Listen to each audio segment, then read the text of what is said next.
মধ্যপ্রাচ্যের দেশ সৌদি আরব, সংযুক্ত আরব আমিরাত, দক্ষিণ পূর্ব এশিয়ার ইন্দোনেশিয়া, মালয়েশিয়া সহ বিশ্বের বিভিন্ন দেশে বুধবার অর্থাৎ আজ 10ই এপ্রিল উদযাপন করা হচ্ছে মুসলিমদের অন্যতম বৃহৎ উৎসব ঈদ উল ফিতর।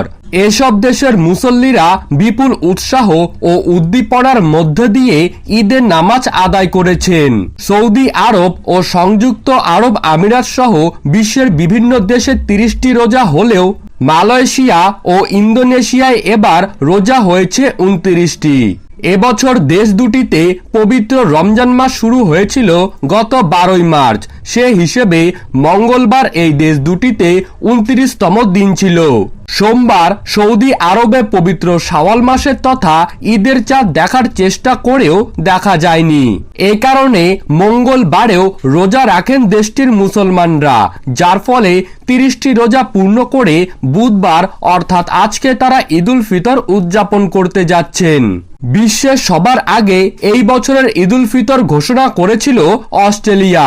বুধবার যুক্তরাষ্ট্র, কানাডা, তুরস্ক, ইরান, ইরাক প্রত্যেকটি জায়গাতেই, তার পাশাপাশি ইউরোপ ও আমেরিকার অন্যান্য দেশগুলোতেও আজ বুধবার ঈদ উদযাপন করা হচ্ছে।